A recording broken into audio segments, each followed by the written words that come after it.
Ayan, so magandang araw sa inyong lahat mga boss. Ngayong araw, isi-share ko sa inyo itong panibagong unit natin na DA64V.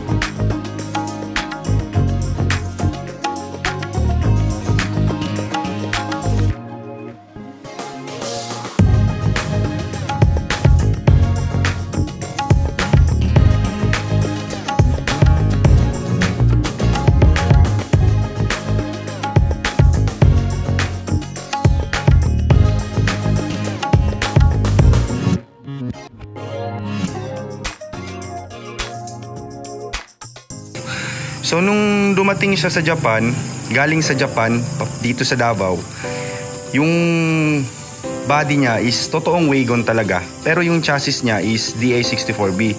So same as DA64B na karaniwang nakikita natin. Yung headlight niya, yung bumper niya, yung grill, side mirror is ordinary talaga.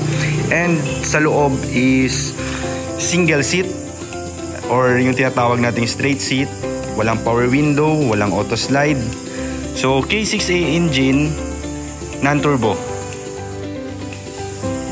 So yung ginawa natin sa unit na to is kinonvert ko lahat from headlight, makikita nyo wagon na. Yung grill, sporty bumper with fog lamp. Ayan. And of course, pinalitan din natin ng pang wagon na yung tawag nito, side mirror.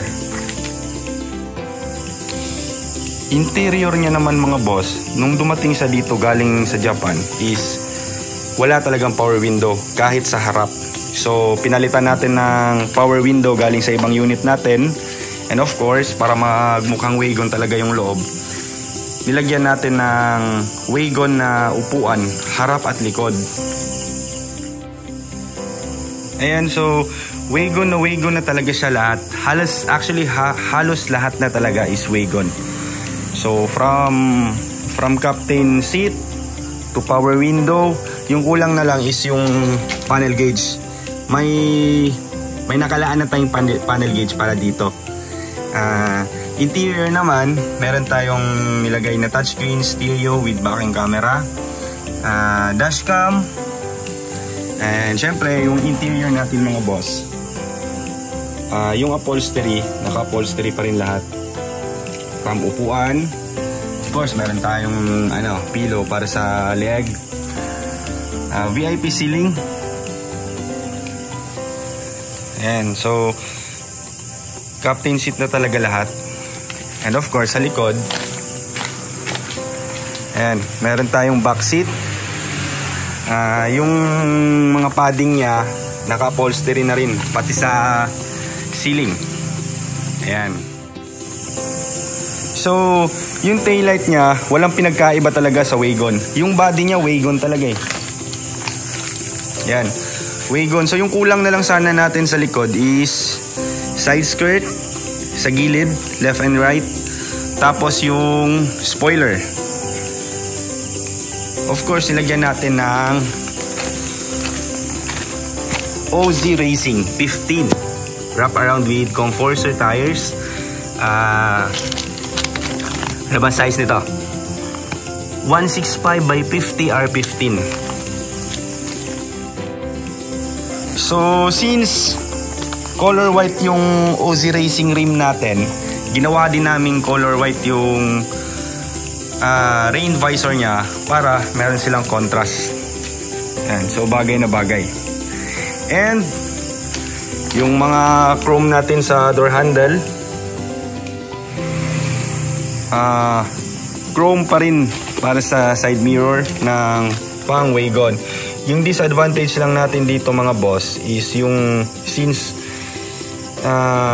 galing talaga to sa totoong wagon, mafi-fit pa rin siya sa door ng ganitong unit since wagon pa rin yung body niya. Pero wala tayong switch na nagawa. So etong kanyang adjust and yung auto flip niya is hindi na gumagana. Ayan, so DA64B pa rin yung chassis niya, pero yung body niya is wagon talaga lahat. Nilagyan na lang natin lahat-lahat ng anong meron sa wagon para maging fully wagon na talaga siya. So K6A engine, Matic 4x2. Of course, baki-baki yung conversion natin mga boss. Regarding naman sa engine natin mga boss, syempre, yung buyer natin kasi is napakalayo pa. So bukas kukunin na tong unit na to. So isipin nyo, from Turil, Davao City, ibabiyahe agad papuntang Tandag. So ginawa natin para makasigurado tayong wala talagang aberya yung makakabili or nakabili. Syempre, fully PMS na yung unit natin. From change oil, change ATF oil, yung mga spark plugs, na-cleaning na yung mga sensor, yung throttle body, air cleaner, lahat-lahat. Pati yung gear oil niya.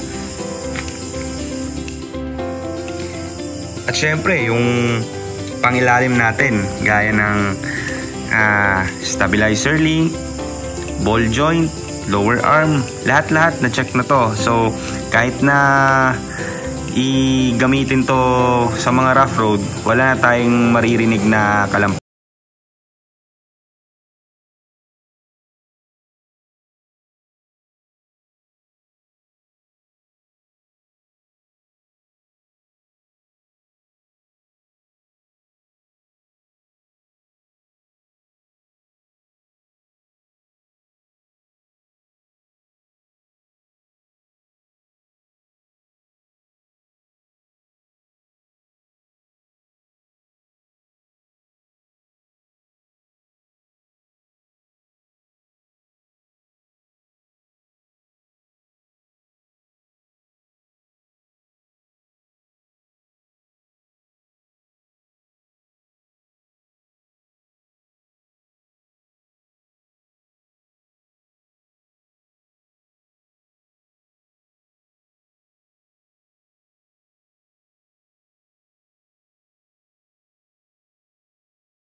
$165,000.